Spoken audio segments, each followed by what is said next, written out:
दोस्तों, क्या आप बता सकते हैं कि भारत में पिन कोड प्रणाली की शुरुआत जो थी वो कब हुई थी? या फिर आप बता सकते हैं भारत में स्पीड पोस्ट की शुरुआत जो थी वो कब हुई थी?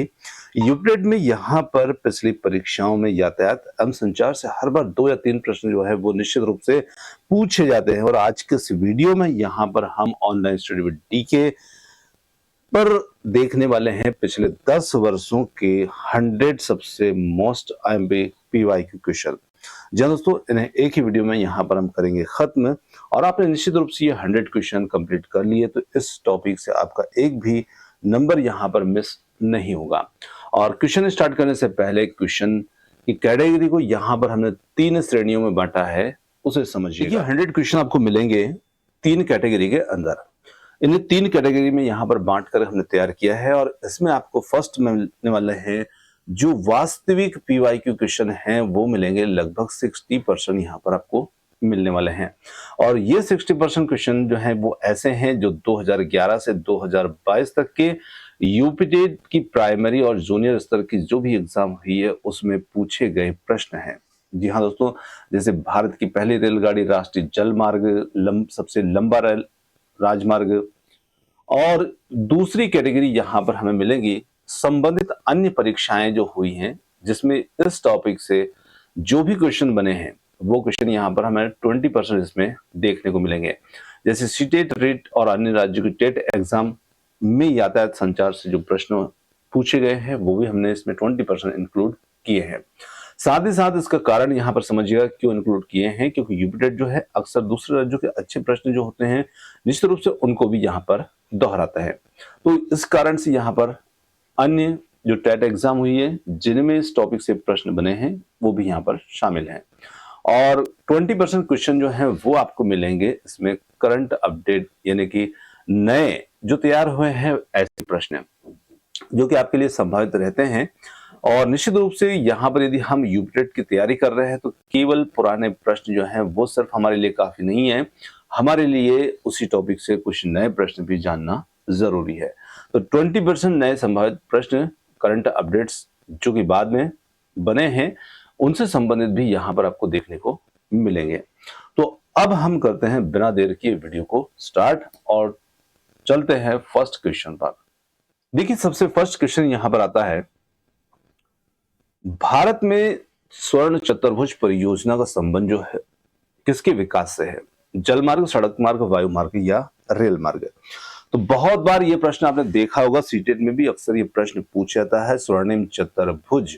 तो यहाँ पर स्वर्णिम चतुर्भुज परियोजना जो प्रोजेक्ट है ये यहाँ पर संबंधित हो जाता है। ऑप्शन बी, सड़क मार्ग से ये संबंधित है।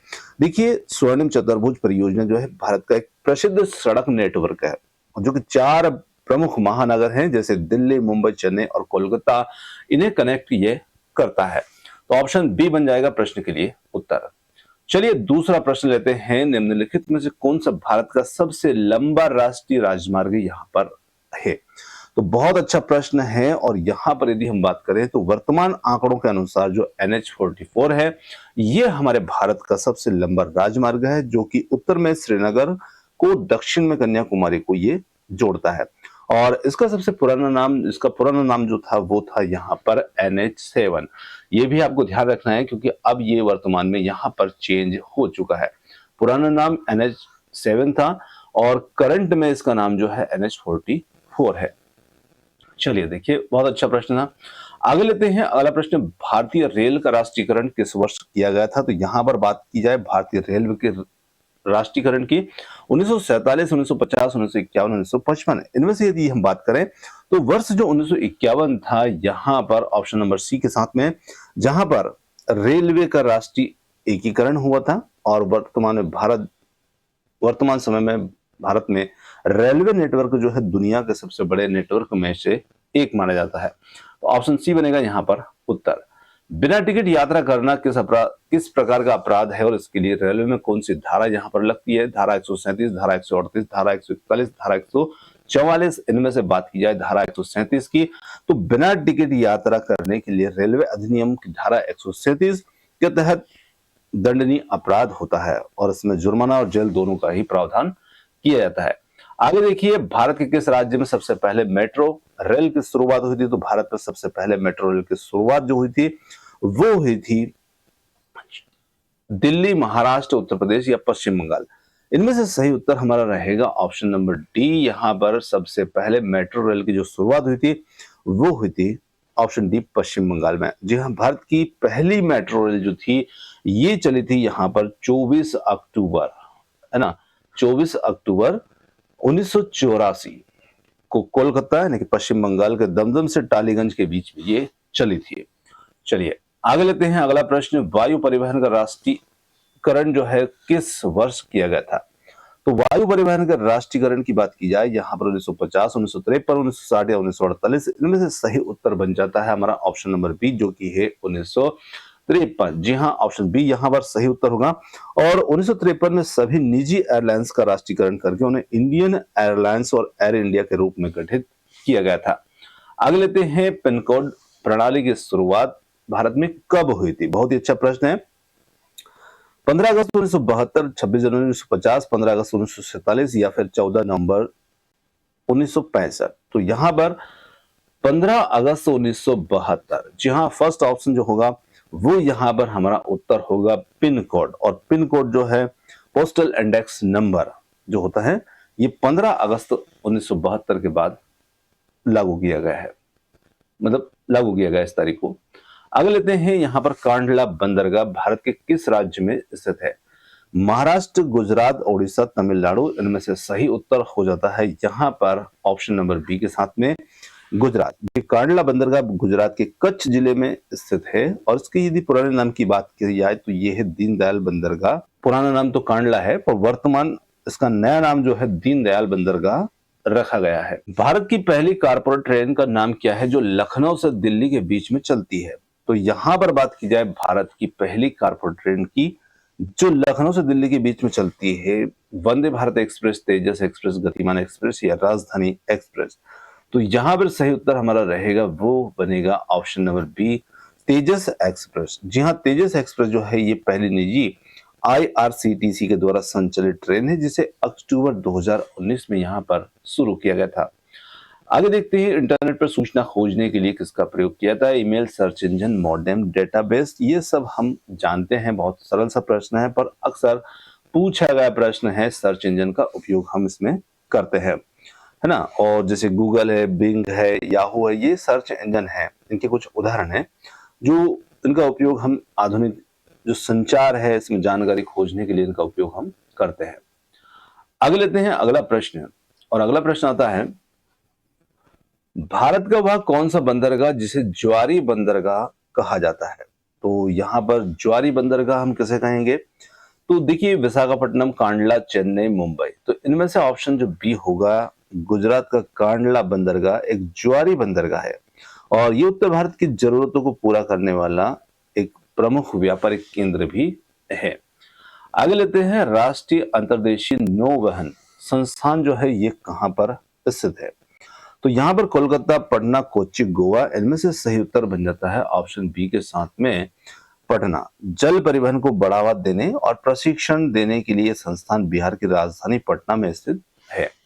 आगे बढ़ते हैं अगले प्रश्न पर। भारतीय डाक विभाग के द्वारा स्पीड पोस्ट की जो सेवा है उसकी शुरुआत किस वर्ष यहाँ पर की गई थी? तो यहाँ पर 1980, 1982, 1986, 1990। तो इसमें सही उत्तर हमारा होगा ऑप्शन नंबर सी, 1986। जी हाँ, संचार को तीव्र करने के उद्देश्य से 1986 में स्पीड पोस्ट जो थी ये सेवा यहाँ पर शुरू हुई थी और इसने निश्चित रूप से डाक प्रणाली जो थी उसमें क्रांतिकारी बदलाव किया है।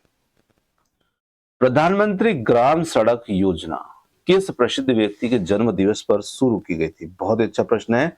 और यहां पर बात की जाए महात्मा गांधी, अटल बिहारी वाजपेयी, लाल बहादुर शास्त्री या जवाहरलाल नेहरू, इनमें से सही उत्तर हो जाता है अटल बिहारी वाजपेयी। ये योजना 25 दिसंबर 2000, ये ध्यान रखिएगा, 25 दिसंबर 2000 को पूर्व प्रधानमंत्री अटल बिहारी वाजपेयी के जन्मदिन पर शुरू की गई थी और इसका उद्देश्य था वो गांव को पक्की सड़कों से जोड़ने का था।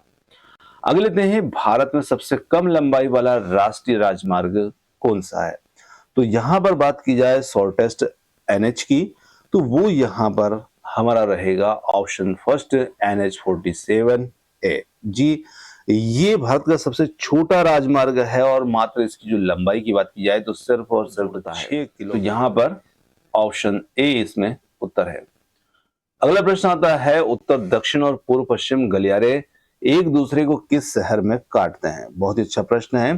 तो यहां पर बात की जाए ग्वालियर, झांसी, नागपुर, कानपुर, तो यहां पर हो जाता है उत्तर इसके लिए ऑप्शन बी झांसी। भारत के उत्तर दक्षिण गलियारे और पूर्व पश्चिम गलियारे का मिलन बिंदु जो है उत्तर प्रदेश के झांसी शहर में है और इसीलिए प्रश्न हमारे यूपीटेट के लिए ये काफी ज्यादा महत्वपूर्ण बन जाता है।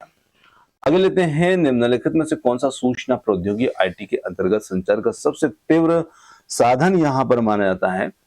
तो email, video conferencing, fax, MMS या फिर कौन सा हमारा उत्तर होगा? तो यहां पर बात की जाए सूचना प्रौद्योगिकी के अंतर्गत संचार के सबसे तीव्र साधन की, तो वो यहां पर रहेगा वीडियो कॉन्फ्रेंसिंग। जी हाँ, ऑप्शन जो बी होगा वो यहां पर हमारा उत्तर होगा। अब इसका एक कारण देखिए, ईमेल भी हम भेज सकते हैं, ये भी जल्दी से जाता है, फैक्स भी पहुंच जाता है ना।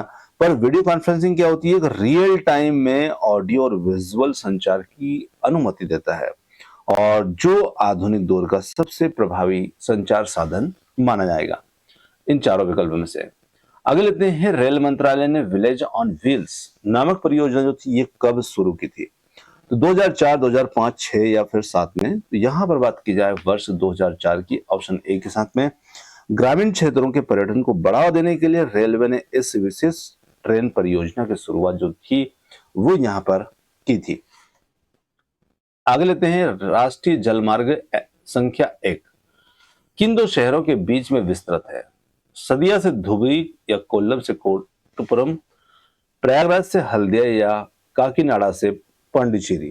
तो यहां पर सही उत्तर हमारा जो रहेगा वो रहेगा ऑप्शन सी, प्रयागराज से हल्दिया। ऑप्शन सी यहां पर हमारा उत्तर होगा। और ये ध्यान रखना है कि ये हमारे भारत का सबसे लंबा जल मार्ग है ना, सबसे लंबा जलमार्ग भी है जो कि गंगा, भागीरथी, हुगली नदी के तंत्र पर प्रयागराज से हल्दिया तक जाता है। आगे देखिए, भारत की प्रथम महिला रेल मंत्री यहां पर कौन बनी थी? तो भारत की पहले महिला रेल मंत्री सरोजिनी नायडू, ममता बनर्जी, इंदिरा गांधी या फिर सुमित्रा महाजन? तो इसमें सही उत्तर हमारा जो रहेगा वो रहेगा ऑप्शन बी के साथ में ममता बनर्जी। ममता बनर्जी भारत की पहली रेल मंत्री बनी थी और इन्होंने पहली बार 1999 में कार्यभार जो था वो संभाला था। भारत में वायु परिवहन की शुरुआत किन दो शहरों के बीच हुई थी? तो यहां पर आप अपना उत्तर कमेंट्स में जरूर देते रहिए ताकि आपको भी अनुमान रहे कि आप कितना सही यहां पर कर पा रहे हैं। तो भारत में वायु परिवहन के लिए शुरुआत किन दो शहरों के बीच में थी? दिल्ली से मुंबई, इलाहाबाद से नैनी या फिर कोलकाता से दिल्ली या मुंबई से पुणे? तो यहां पर हमारा सही उत्तर रहेगा वो रहेगा इलाहाबाद, प्रयागराज से नैनी। वायु परिवहन की शुरुआत की हम बात की जाए तो ये 1911 में हुई थी जब दुनिया को पहली बार एयरमेल सेवा इलाहाबाद से नैनी के बीच में लगभग 10 किलोमीटर उड़ाई गई थी। आगे लेते हैं, निम्नलिखित में से कौन सा भारत का सबसे बड़ा सार्वजनिक उपक्रम है? पीएसयू है। तो इसके ऊपर हमने पहले भी बात की थी। यहाँ पर रेलवे जो उपक्रम है, रेलवे का नेटवर्क है, ये हमारे भारत का सबसे बड़ा सार्वजनिक उपक्रम माना जाता है। पक्की सड़कों की लंबाई की दृष्टि से भारत का कौन सा राज्य प्रथम स्थान पर है? तो यहाँ पर पक्की सड़कों की लंबाई की दृष्टि से देखा जाए तो उत्तर प्रदेश, मध्य प्रदेश, महाराष्ट्र या राजस्थान? तो यहां पर रहेगा उत्तर ऑप्शन सी के साथ में महाराष्ट्र। जी हाँ, भारत में सड़कों के घनत्व और पक्की सड़कों की यदि कुल लंबाई के मामले में बात की जाए तो यहां पर महाराष्ट्र जो होगा वो टॉप पर आता है। आगे लेते हैं, अगला प्रश्न, विश्व का सबसे लंबा रेलवे प्लेटफॉर्म अब भारत के किस स्टेशन पर स्थित है? तो गोरखपुर, कोल्लम या श्री सिद्धारूढ़ा स्वामी जी हुबली या खड़गपुर? तो विश्व के सबसे लंबे रेलवे प्लेटफॉर्म की बात की जाए तो ये हमारा रहेगा ऑप्शन सी जो है ये हमारा उत्तर होगा। पहले गोरखपुर जो था ये सबसे लंबा था। लेकिन अब कर्नाटक का हुबली स्टेशन जो है, जो कि 1507 मीटर, दुनिया का सबसे लंबा रेलवे प्लेटफॉर्म जो है वो बन गया है ना। तो ये आपको ध्यान रखना है। आगे लेते हैं, जवाहरलाल नेहरू बंदरगाह कहाँ स्थित है? मुंबई, कोलकाता, विशाखापट्टनम या फिर चेन्नई? तो यहां पर हम बात की जाए, ऑप्शन ए जवाहरलाल नेहरू बंदरगाह, नावा शेवा भी इसको कहते हैं, और ये है मुंबई में। जी हाँ, नवी मुंबई में ये स्थित है, और ये भारत का सबसे बड़ा कंटेनर पोर्ट भी माना जाता है, जिसे मुंबई पोर्ट के दबाव को कम करने के लिए बनाया गया था। आगे लेते हैं, संचार की वह तकनीक जिसमें डेटा को प्रकाश तंतु के माध्यम से भेजा जाता है, और ये कौन से सिद्धांत पर काम करता है? अपवर्तन, पूर्ण आंतरिक परावर्तन, विवर्तन या प्रकीर्णन? तो इनमें से सही उत्तर हमारा रहेगा पूर्ण आंतरिक परावर्तन। ऑप्शन जो बी होगा, ये हमारा उत्तर होगा, ऑप्टिकल फाइबर। भारतीय रेल के उत्तर पूर्वी रेलवे का मुख्यालय कहां पर स्थित है? ये प्रयागराज, लखनऊ, गोरखपुर या वाराणसी? तो यहां पर हम कहेंगे कि उत्तर पूर्वी रेलवे के मुख्यालय गोरखपुर में है, और ऑप्शन जो सी होगा ये बनेगा यहां पर प्रश्न के लिए उत्तर। आगे लेते हैं, रो रो फेरी सेवा का संबंध किस यातायात के किस माध्यम से है? रो रो फेरी सेवा का संबंध केवल सड़क, केवल रेल, जल एवं सड़क का संयोजन या फिर वायु मार्ग? तो देखिए, रो रो जो है, इसका मतलब क्या होता है? रोल ऑन और रोल ऑफ, और इसमें ट्रक या वाहन को सीधे जहाज पर लाद करके जल मार्ग से पार कराया जाता है, जिससे समय और ईंधन की बचत होती है। तो यहां पर इसका सही उत्तर रहेगा जल एवं सड़क का संयोजन, है ना। ऑप्शन सी बन जाएगा उत्तर। भारत में इंटरनेट सेवा की शुरुआत आधिकारिक तौर पर कब हुई थी? तो यहां पर ऑप्शन है 15 अगस्त 1995, 26 जनवरी 1990 या 15 अगस्त 1947। डी है 2 अक्टूबर 1998। यहां पर सही उत्तर की बात की जाए तो वो हो जाता है ऑप्शन ए के साथ में 15 अगस्त 1995। जी, भारत में बीएसएनएल के द्वारा 15 अगस्त 1995 को सार्वजनिक रूप से इंटरनेट सेवा की शुरुआत की गई थी। आगे लेते हैं अगला प्रश्न, और अगला प्रश्न है, मैत्री एक्सप्रेस रेलगाड़ी किन दो देशों के बीच में चलती है? और यहां पर बात की जाए, भारत पाकिस्तान, भारत नेपाल, भारत और बांग्लादेश? डी है भारत और भूटान। तो मैत्री एक्सप्रेस जो ट्रेन है, ये रेलगाड़ी जो है, ये निश्चित रूप से यहां पर ऑप्शन सी भारत और बांग्लादेश। जी हाँ, ये भारत में कोलकाता और ढाका बांग्लादेश के बीच में चलती है, जो दोनों देशों के बीच में संचार और संबंधों को मजबूत करती है। आगे लेते हैं, वाहनों से निकलने वाली गैसों में कौन सी गैस सर्वाधिक विषैली होती है, जो रक्त और हीमोग्लोबिन को प्रभावित यहां पर करती है? तो यहां पर बात की जाए, वो गैस होती है कार्बन मोनोऑक्साइड। ये थोड़ा सा मिसप्रिंट है, इन्हें आप अवॉइड कीजिएगा। तो यहाँ पर सीओ गैस जो होती है, कार्बन मोनोऑक्साइड से हम कहते हैं, और यही गैस जो होती है ये हमारे रक्त में हीमोग्लोबिन को प्रभावित करती है। भारत में ग्रीन हाईवे पॉलिसी की शुरुआत जो थी वो किस वर्ष की गई थी? तो भारत में ग्रीन हाईवे पॉलिसी की शुरुआत की बात की जाए तो 2010, 12, 15, 18? ऑप्शन सी यहां पर उत्तर है, वर्ष 2015 में केंद्र सरकार के द्वारा ग्रीन हाईवे पॉलिसी की शुरुआत की गई थी। आगे देखिए, समुद्री यातायात के दौरान तेल रिसाव से होने वाले प्रदूषण को साफ करने के लिए कौन सी तकनीक का प्रयोग इसमें किया जाता है? बायोरेडिएशन या फिर यूट्रिफिकेशन, फोटोकेमिकल स्मोक, या इनमें से कोई नहीं?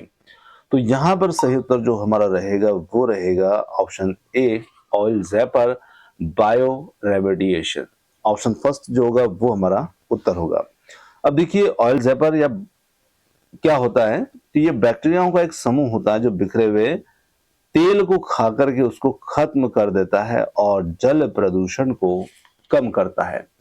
तो ऑप्शन फर्स्ट यहां पर हमारा उत्तर होगा।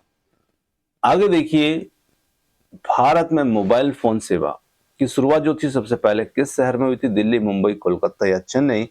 तो यहां पर बात की जाए ऑप्शन सी कोलकाता। जी हाँ, 31 जुलाई 1995 को भारत में पहली मोबाइल कॉल कलकत्ता में ज्योति बसु और सुखराम के बीच में हुई थी। चलिए आगे लेते हैं, विश्व का सबसे ऊंचा सड़क मार्ग भारत के किस क्षेत्र में यहाँ पर स्थित है? तो यहाँ पर है रोहतांग दर्रा, उमलिंग ला दर्रा यानी लद्दाख में, नाथुला दर्रा या जोजिला दर्रा।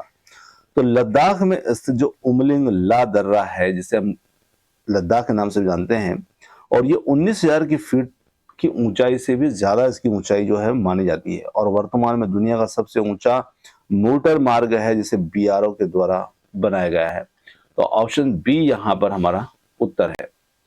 आगे लेते हैं, सड़कों पर यातायात संकेतों में लाल बत्ती का प्रयोग क्यों किया जाता है? अब लाल बत्ती का प्रयोग करने के जो पीछे कारण होता है, क्योंकि ये सुंदर दिखती है, इसका प्रकीर्णन सबसे कम होता है, इसकी गति अधिक होती है, सबसे कम होती है, या आंखों को सुकून देती है। तो देखिए सही उत्तर जो होगा वो हमारा होगा ऑप्शन बी। इसका प्रकीर्णन बहुत कम होता है। प्रकीर्णन का मतलब क्या होता है? फैलाव कम होता है। फैलाव मतलब इधर उधर बिखरना, सीधा फोकस रूप में होती है और लंबी दूरी ये तय करती है ना। तो इसकी तरंग दैर्ध्य जो होती है सबसे ज्यादा होती है, और इसका प्रकीर्णन जो होता है वो सबसे कम होता है।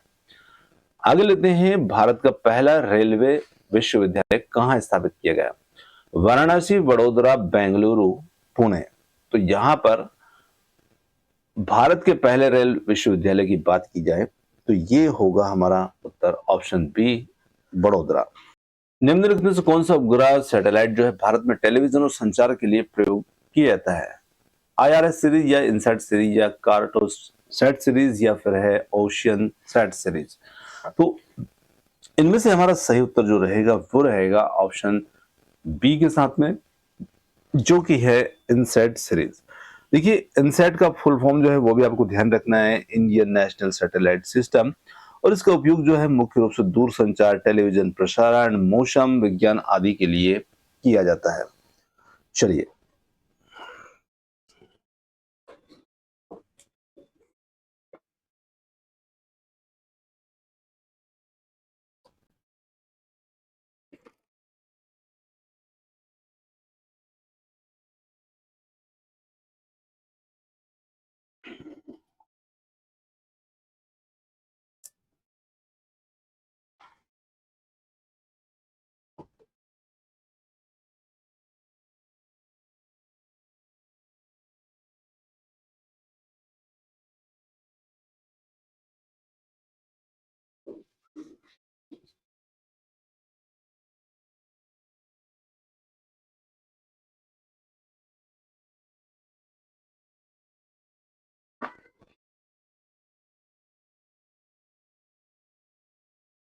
आगे प्रश्न होता है, भारत के किस राज्य में राष्ट्रीय जलमार्ग संख्या 3 जो है स्थित है? तो यहाँ पर केरल, आंध्र प्रदेश, असम, बिहार। सही उत्तर यहाँ पर बन जाता है हमारा ऑप्शन ए, केरल। जी हाँ, केरल के पश्चिमी तटीय नहर पर स्थित है NW3 यहाँ पर।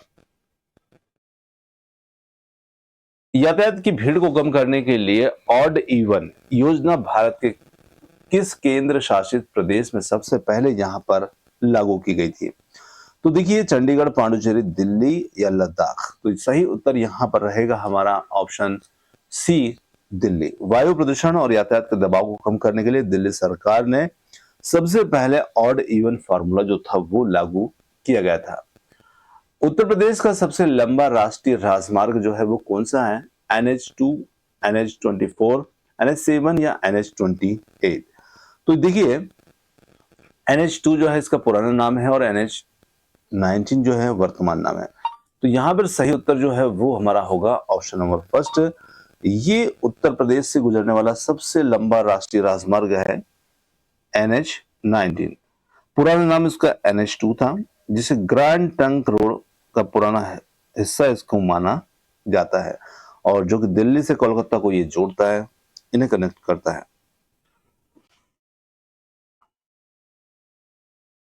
भारत में प्रथम विद्युत रेल किस वर्ष और कहां चलाई गई थी? 1925 बॉम्बे विटी से कुर्ला, 1930 दिल्ली से आगरा, 1920 कोलकाता से हावड़ा, या 1947 मुंबई से पुणे? तो भारत में प्रथम विद्युत रेल की बात की जा रही है, बिजली से चलने वाले रेल की बात की जाए तो ये हमारा उत्तर हो जाता है ऑप्शन फर्स्ट, 1925 बॉम्बे विटी से कुर्ला। जी हाँ, ऑप्शन ए यहां पर उत्तर होगा, जो कि 3 फरवरी 1925 को चलाई गई थी। अगले है प्रश्न, निम्नलिखित में से कौन सा हवाई अड्डा पूर्णतः सौर ऊर्जा यानी कि 100% सौर ऊर्जा से ये संचालित होने वाला पहला हवाई अड्डा है? इंदिरा गांधी अंतर्राष्ट्रीय हवाई अड्डा दिल्ली, या कोच्चि अंतर्राष्ट्रीय हवाई अड्डा केरल, केम्पेगौड़ा हवाई अड्डा बेंगलुरु, या फिर चौधरी चरण सिंह हवाई अड्डा लखनऊ? तो यहां पर सही उत्तर हमारा रहेगा, वो रहेगा ऑप्शन बी, कोच्चि अंतर्राष्ट्रीय हवाई अड्डा केरल। और ये दुनिया का पहला ऐसा एयरपोर्ट है जो पूरी तरह सौर ऊर्जा से चलता है। ऑप्शन बी हमारा उत्तर है। आगे देखिए, राष्ट्रीय जलमार्ग संख्या 2 NW2 किस नदी पर स्थित है? गंगा, ब्रह्मपुत्र, गोदावरी, या फिर महानदी? तो यहां पर सही उत्तर होगा ऑप्शन बी, ब्रह्मपुत्र नदी। जी हाँ, ब्रह्मपुत्र नदी पर असम के सदिया से धुबरी तक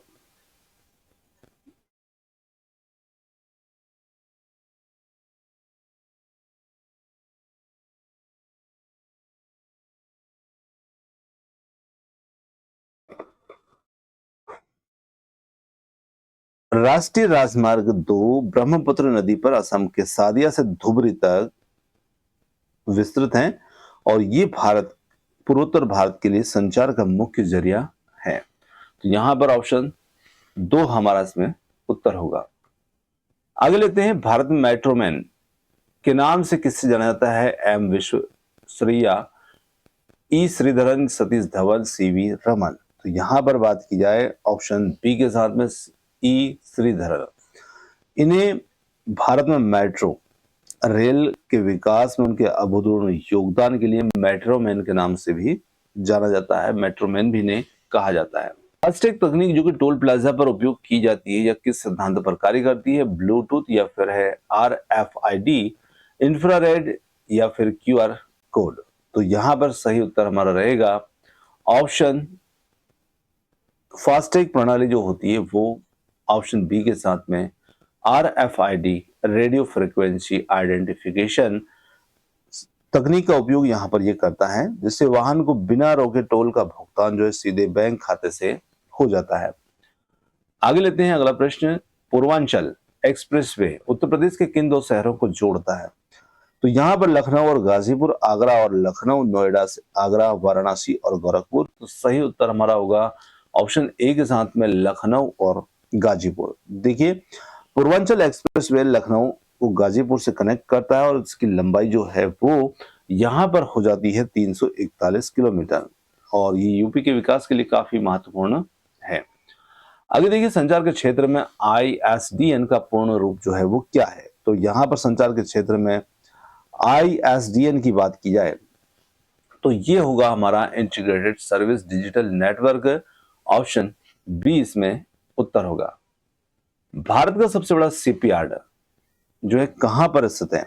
तो भारत के सबसे बड़े शिपयार्ड की बात की जाए, कोच्चि, विशाखापट्टनम, कोलकाता या मुंबई? इनमें से सही उत्तर हो जाता है ऑप्शन ए के साथ में, कोच्चि। कोच्चि शिपयार्ड लिमिटेड जो है ये केरल में भारत का सबसे बड़ा जहाज निर्माण और रख रखाव केंद्र यहां पर है।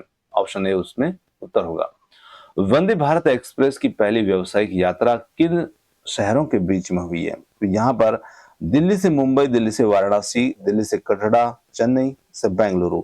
यहां पर सही उत्तर होगा दिल्ली से वाराणसी। पहली व्यावसायिक यात्रा जो थी वंदे भारत एक्सप्रेस की, दिल्ली से वाराणसी के बीच में हुई है, और ऑप्शन बी हमारा उत्तर है। दोस्तों, अब यहाँ पर टॉप 50 क्वेश्चन जो है वो हमारे कंप्लीट हो चुके हैं, और अब यहाँ पर हम थोड़ा सा एडवांस मोड में चलते हैं, थोड़ा सा क्वेश्चन को फटाफट यहाँ पर देखते हैं। भारत में ग्रीन सिग्नल वाली पहली ट्रेन कौन सी थी जो पूरी तरह प्रदूषण रहित मानकों का पालन करती थी? तो गतिमान एक्सप्रेस, शताब्दी एक्सप्रेस, या वंदे भारत एक्सप्रेस सौर ऊर्जा से संचालित डेमो ट्रेन? तो यहां पर सही उत्तर हमारा हो जाता है ग्रीन सिग्नल वाली पहली ट्रेन जो पूरी तरह प्रदूषण रहित मानकों का पालन करती थी, वो थी सौर ऊर्जा संचालित यहां पर डेमो ट्रेन। आगे देखिए, यमुना एक्सप्रेसवे का पुराना नाम क्या है? तो यमुना एक्सप्रेसवे का पुराने नाम की बात की जाए, Taj expressway, Agra expressway, Buddh expressway, या उत्तर प्रदेश एक्सप्रेसवे? तो इसका पुराने नाम की बात की जाए तो यहाँ पर यमुना एक्सप्रेसवे के पुराने नाम की बात की जाए ताज एक्सप्रेस वे। यहाँ पर ऑप्शन ए, संचार के संदर्भ में 4G 5G और में जो जी लगा है उसका क्या मतलब होता है? Google, global, generation, gateway. हम सभी जानते हैं जी का अर्थ यहाँ पर जनरेशन से होता है ना, 4th जनरेशन, 5 जनरेशन, और उसको पीढ़ी भी कहते हैं अपन। चलिए आगे देखिए, भारत में कौन सा राष्ट्रीय राजमार्गों के घनत्व में प्रथम स्थान पर है? उत्तर प्रदेश, पंजाब, केरल, गोवा। तो यहां पर बात की जाए राष्ट्रीय राजमार्गों के घनत्व में, वो यहां पर हमारा रहेगा ऑप्शन सी के साथ में केरल। जी हाँ, क्षेत्रफल के अनुपात में राष्ट्रीय राजमार्गों की सबसे अधिक सघनता जो है केरल राज्य में पाई जाती है। आगे देखिए, भारतमाला परियोजना जो का मुख्य उद्देश्य क्या है? बंदरगाहों का विकास या फिर है सीमावर्ती क्षेत्रों और सड़कों का बुनियादी ढांचा सुधारना, हवाई अड्डों का निजीकरण, ग्रामीण इंटरनेट कनेक्टिविटी। सही उत्तर होगा सीमावर्ती क्षेत्रों और सड़कों का बुनियादी ढांचा सुधारना, भारतमाला परियोजना का प्रमुख उद्देश्य।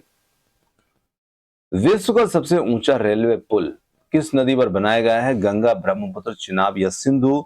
इनमें से बात की जाए ऑप्शन सी चिनाब नदी की। जी हाँ, जम्मू कश्मीर में चिनाब नदी पर बना यह रेलवे पुल जो है एफिल टावर से भी ऊंचा है ना। तो यहाँ पर ऑप्शन सी हमारा इसमें उत्तर है। भारत में स्पीड पोस्ट की अधिकतम वजन सीमा कितनी हो सकती है? 20 किलोग्राम, 35 किलोग्राम, 50 किलोग्राम या इनमें से कोई नहीं। तो यहाँ पर सही उत्तर हमारा रहेगा, वो रहेगा ऑप्शन बी के साथ में 35 किलोग्राम। ये हमारा इसमें उत्तर होगा। निम्नलिखित में से कौन सी संस्था भारत में राष्ट्रीय राजमार्गों के निर्माण और रखरखाव के लिए जिम्मेदार यहाँ पर होती है? तो यहाँ पर सही उत्तर की बात की जाए NHAI या BRO, CPWD, उपरोक्त सभी। तो यहाँ पर हो जाता है ऑप्शन डी के साथ में उपरोक्त सभी। ब्लैक बॉक्स का उपयोग जो है किस यातायात के माध्यम से सुरक्षा और दुर्घटना में जांच के लिए किया जाता है? इससे संबंधित खबर आपने अहमदाबाद में जो प्लेन दुर्घटना हुई थी तब इस चीज का नाम आपने काफी बार न्यूज में सुना होगा। ब्लैक बॉक्स जो होता है इसका उपयोग हम करते हैं वायु परिवहन में। तो यहाँ पर ऑप्शन सी जो है वो हमारा उत्तर होगा। विमानों में ब्लैक बॉक्स जो होता है ये इसका उपयोग उड़ान के डेटा और बातचीत को रिकॉर्ड करने के लिए किया जाता है ताकि दुर्घटना के जो कारण है उनका पता चल सके। उत्तर प्रदेश के किस शहर को ग्रैंड ट्रंक रोड नहीं छूती है? कानपुर, प्रयागराज, लखनऊ, वाराणसी। तो यहाँ पर हम कहेंगे ऐतिहासिक GT रोड जो है ये कानपुर, प्रयागराज और वाराणसी से होकर तो गुजरता है लेकिन लखनऊ शहर से होकर नहीं गुजरता है। तो यहाँ पर ऑप्शन सी जो होगा लखनऊ, ये हमारा यहाँ पर उत्तर होगा। आगे देखिए, भारत में ई पासपोर्ट सेवा किस तकनीक पर आधारित होगी? बायोमेट्रिक, रेडियो फ्रिक्वेंसी आइडेंटिफिकेशन, केवल QR कोड, फेस रिकॉग्निशन या फिंगरप्रिंट लॉक। तो यहाँ पर हम कहेंगे कि जो ई पासपोर्ट सेवा होगी वो यहाँ पर होगी बायोमेट्रिक और रेडियो फ्रीक्वेंसी आइडेंटिफिकेशन RFID तकनीक पर आधारित होगी। ऑप्शन ए बनेगा उत्तर। सड़क सुरक्षा के संदर्भ में ABS का पूर्ण रूप क्या होता है? जो अधिकांश वाहनों में अनिवार्य है। तो यहां पर हम कहेंगे कि जो सड़क सुरक्षा के संदर्भ में ABS का पूर्ण रूप जो होता है वो क्या होता है? तो यहाँ पर इस प्रश्न के लिए सही उत्तर जो होता है वो होता है एंटी लॉक ब्रेकिंग सिस्टम। जी हाँ, एंटी लॉक ब्रेकिंग सिस्टम यानी कि ABS जो होता है अचानक ब्रेक लगाने पर वाहनों के पहियों को लॉक होने से रोकता है जिससे वाहन फिसलने से बच जाता है। तो यहाँ पर ऑप्शन बी जो होगा एंटी लॉक ब्रेकिंग सिस्टम, ये इसमें ABS का पूर्ण रूप होगा। उत्तर प्रदेश में एशिया का सबसे बड़ा निर्माणाधीन अंतर्राष्ट्रीय हवाई अड्डा कौन सा है? तो यहाँ पर हम बात करेंगे निर्माणाधीन अंतर्राष्ट्रीय हवाई अड्डे की। तो देखिए यहाँ पर कुशीनगर, नोएडा, अयोध्या या लाल बहादुर शास्त्री, इनमें से जो नोएडा अंतर्राष्ट्रीय हवाई अड्डा है यहाँ पर ये रहेगा इसमें निर्माणाधीन अंतर्राष्ट्रीय हवाई अड्डा। आगे देखिए, सागरमाला परियोजना का मुख्य लक्ष्य क्या है? नदियों को जोड़ना, बंदरगाहों का आधुनिकीकरण और तटीय विकास, हिंद महासागर की सुरक्षा, मत्स्य पालन को बढ़ावा। तो नाम देखिए सागरमाला परियोजना है ना, सागरमाला प्रोजेक्ट है। तो सागर मतलब होते हैं हमारे जो समुद्र हैं, तो निश्चित रूप से बंदरगाहों का आधुनिकीकरण और तटीय विकास जो है ये है सागरमाला प्रोजेक्ट। तो यहाँ पर ऑप्शन बी जो होगा ये होगा हमारा सही उत्तर। और जो सागरमाला प्रोजेक्ट है इसका उद्देश्य भारत की जो 7,500 किलोमीटर की तट रेखा का उपयोग करते हुए बंदरगाहों का आधुनिकीकरण करना है। तो ऑप्शन बी हो जाएगा उत्तर। आगे देखिए, भारत की पहली अंडर वाटर मेट्रो किस शहर में शुरू की गई थी? मुंबई, कोच्चि, कोलकाता या चेन्नई? तो यहाँ पर अंडर वाटर जो मेट्रो थी वो कोलकाता में हुगली नदी के नीचे सुरंग बना करके संचालित की गई थी। तो यहाँ पर इस प्रश्न के लिए हमारा सही उत्तर होगा ऑप्शन नंबर सी। चलिए आगे देखिए, सूचना का अधिकार आरटीआई के तहत डाक टिकट का उपयोग किस रूप में किया जा सकता है? तो यहाँ पर केवल पत्र भेजने के लिए, आवेदन शुल्क भुगतान के लिए या सरकारी टैक्स भरने के लिए, पहचान पत्र के रूप में? तो यहाँ पर हम कहेंगे आवेदन शुल्क के भुगतान के लिए। ऑप्शन जो बी होगा वो यहाँ पर हमारा उत्तर होगा। चलिए अगला प्रश्न लेते हैं। हवाई जहाज के टायरों में कौन सी गैस भरी जाती है ताकि वे घर्षण और तापमान को सह सके? Oxygen, hydrogen, nitrogen, helium? तो इनमें से सी विकल्प नाइट्रोजन गैस जो होगा ये हमारा उत्तर होगा। और ये गैस भरने के पीछे कारण जो होता है कि ये गैस सूखी होती है, तापमान के साथ फैलती सिकुड़ती नहीं है, जिससे कि आग लगने का खतरा जो होता है वो कम हो जाता है। आगे देखिए, उत्तर प्रदेश के किस शहर में जली, थली और वायु तीनों प्रकार के यातायात का प्रमुख केंद्र है? तो उत्तर प्रदेश के कौन सा वो शहर है? तो यहाँ पर लखनऊ, प्रयागराज, आगरा या फिर कानपुर? तो इनमें से हमारा सही उत्तर जो रहेगा प्रयागराज। जी हाँ, ऑप्शन नंबर बी जो होगा, यहीं पर त्रिवेणी का संगम है जिसमें वायु, थल और जल तीनों का महत्वपूर्ण संगम केंद्र यहाँ पर है प्रयागराज। आगे देखिए, जीपीआरएस तकनीक का उपयोग मोबाइल संचार में किस कार्य के लिए किया जाता है? तो यहाँ पर जीपीआरएस हमारे सभी के फोन में होता है और उसका उपयोग हम किस तकनीक में करते हैं? केवल वॉइस के लिए, वायरलेस डेटा और इंटरनेट के लिए, सिम कार्ड लॉक करने के लिए, टावर की ऊंचाई मापने के लिए। तो यहाँ पर हम उसका उपयोग जीपीआरएस जो होता है ना, तो इसका फुल फॉर्म जो होता है जीपीआरएस का वो भी ध्यान रखिएगा, जनरल पॉकेट रेडियो सर्विस। और इसका उपयोग होता है मोबाइल नेटवर्क पर पैकेट आधारित डेटा और इंटरनेट चलाने के लिए। तो यहाँ पर ऑप्शन बी जो होगा ये हमारा इसमें उत्तर होगा। आगे देखिए, भारत में रेलवे जोन्स की कुल संख्या वर्तमान में कितनी है? तो भारत में रेलवे जोन्स की कुल संख्या की बात की जाए तो यहाँ पर कुल संख्या जो है वो 19 है। और यहाँ पर कुछ नए घोषित जोन भी हैं। दक्षिण तटीय रेलवे विशाखापट्टनम ये एक नया घोषित जोन भी है, ये भी ध्यान रखना है। आगे देखिए, भारत की पहली वाटर मेट्रो परियोजना जो थी किस शहर में शुरू की गई थी? तो यहाँ पर बात की जाए, भारत की पहली वाटर मेट्रो प्रोजेक्ट जो था ये कौन से शहर में शुरू किया गया था? कोलकाता, कोच्चि, विशाखापट्टनम, मुंबई? तो यहाँ पर उत्तर हो जाता है ऑप्शन बी, कोच्चि। जहाँ कोच्चि भारत की पहली वाटर मेट्रो शुरू की गई थी। BS6 जो है भारत स्टेज 6 मानक का संबंध निम्नलिखित में से किससे है? रेल सुरक्षा, जल शोधन, वाहनों से होने वाला उत्सर्जन या इंटरनेट की गति?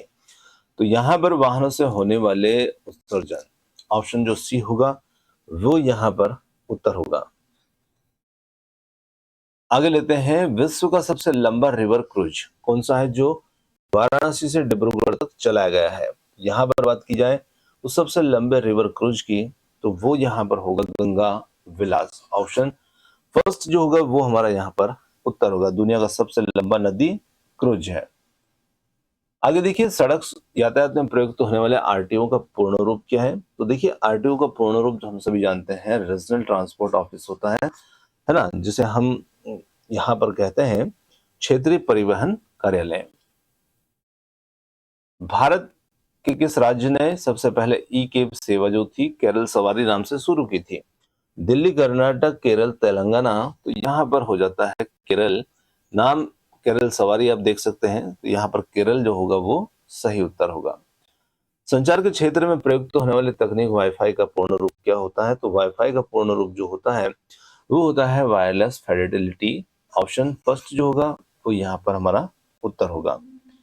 आगे देखिए, डिजिटल इंडिया अभियान के तहत गांवों को इंटरनेट से जोड़ने के लिए कौन सी प्रोजेक्ट या कौन सी परियोजना जो है वो चलाई जा रही है। तो यहाँ पर भारत नेट है, ग्राम नेट है, विलेज वाईफाई है, पीएम वाणी है। तो यहाँ पर बात करेंगे भारत नेट की, जिसके माध्यम से यहाँ पर सभी ग्राम पंचायतों को हाई स्पीड ऑप्टिकल फाइबर के माध्यम से कनेक्ट करना है। अगला क्वेश्चन है, उत्तर प्रदेश के किस जिले में भगवान बुद्ध के नाम पर एक अंतर्राष्ट्रीय हवाई अड्डा जो था वो बनाया गया है। तो यहाँ पर बात की जाए ऑप्शन सी कुशीनगर की, तो यहाँ पर अंतर्राष्ट्रीय हवाई अड्डा जो है बौद्ध पर्यटन को बढ़ावा देने के लिए बनाया गया है और यही भगवान बुद्ध के नाम पर यह अड्डा बनाया गया है। हेलीकॉप्टर सेवा प्रदान करने वाली भारत की सार्वजनिक क्षेत्र की कंपनी यहाँ पर कौन सी है। Air India, Pawan Hans, Vistara, Indigo. तो यहाँ पर बात की जाए सार्वजनिक क्षेत्र की जो कंपनी है वो यहाँ पर रहेगी option B Pawan Hans. Option B यहाँ पर उत्तर है। आगे देखिए, सड़क पर बनी सफेद टूटी हुई रेखाएं क्या संकेत देती है। आप ओवरटेक नहीं कर सकते हैं, आप सावधानी से लेन बदल सकते हैं, ओवरटेक कर सकते हैं, रास्ता बंद है, आगे अस्पताल है। तो सड़क पर जो टूटी हुई रेखाएं होती हैं तो उनका उद्देश्य यहाँ पर बताने का जो होता है, उनसे क्या इंडिकेशन हमें मिलता है, तो वो हमें बताती हैं कि आप सावधानी से लेन बदल सकते हैं और ओवरटेक कर सकते हैं। भारत की पहली पॉड टैक्सी सेवा उत्तर प्रदेश के किन स्थानों से शुरू करने की योजना है। तो यहाँ पर बात की जाए लखनऊ एयरपोर्ट से चारबाग, नोएडा जेवर एयरपोर्ट से फिल्म सिटी, वाराणसी कैंट से गोदुलिया और आगरा किला से ताजमहल। तो यहाँ पर हमारा सही उत्तर जो रहेगा वो रहेगा ऑप्शन बी, नोएडा जेवर एयरपोर्ट से फिल्म सिटी। राष्ट्रीय जलमार्ग संख्या 4 भारत के किन राज्यों से होकर गुजरता है। तो यहाँ पर बात की जाए उत्तर प्रदेश और बिहार, आंध्र प्रदेश, तमिलनाडु, पांडुचेरी, पश्चिम बंगाल, उड़ीसा, असम और अरुणाचल प्रदेश। तो यहाँ पर हमारा सही उत्तर प्रश्न के लिए जो बनता है वो बन जाता है ऑप्शन बी के साथ में आंध्र प्रदेश, तमिलनाडु और पांडिचेरी। अगला प्रश्न, संचार के लिए प्रयुक्त क्यूआर कोड में क्यूआर का क्या अर्थ होता है। तो क्यूआर का अर्थ होता है क्विक रिस्पॉन्स। ऑप्शन फर्स्ट जो होगा वो यहाँ पर हमारा उत्तर होगा। चलिए आगे देखते हैं। अगला प्रश्न है, उत्तर प्रदेश में हवाई पट्टियों की कुल संख्या के मामले में भारत का अग्रणी राज्य जो है वो कौन सा बनता जा रहा है। तो यहाँ पर हवाई पट्टियों की कुल संख्या के मामले में भारत का अग्रणी राज्य कौन सा राज्य बनेगा। तो वो बनेगा यहाँ पर उत्तर प्रदेश। स्वर्ण चतुर्भुज की कुल लंबाई संख्या कितनी है। तो स्वर्णिम चतुर्भुज जो है इसकी हमें कुल लंबाई यहाँ पर देखना है। तो कुल लंबाई यहाँ पर बन जाती है 5846 किलोमीटर, ऑप्शन बी के साथ में। और 4 प्रमुख महानगरों को जोड़ने वाला ये चतुर्भुज है। भारत रेलवे में कवच तकनीक का उद्देश्य क्या है। तो देखिए, कवच तकनीक, रेलवे में कवच तकनीक, तो कवच से मतलब सुरक्षा देना है। जहां पर दो ट्रेनें की आपस में टक्कर होने की संभावना होती है, गलती से दोनों ट्रेनें एक ही पटरी पर आ जाती हैं, तो ये तकनीक जो होगी उन्हें टक्कर होने से पहले ही कुछ दूरी पर ही रोक देगी। आगे देखिए, विश्व का प्रथम व्यवस्थित डाक सेवा का श्रेय किस प्राचीन सभ्यता को दिया जाता है।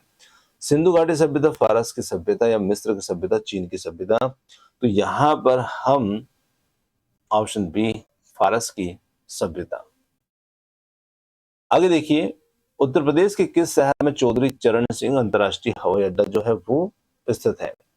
तो यहाँ पर वाराणसी, कानपुर, लखनऊ, प्रयागराज, इनमें से लखनऊ में चौधरी चरण सिंह अंतर्राष्ट्रीय हवाई अड्डा स्थित है। आधुनिक तकनीक संचार जो है जिसमें वो VoLT का पूर्ण रूप क्या होता है। तो यहाँ पर इसके पूर्ण रूप की बात की जाए तो ये होता है voice over long term evolution.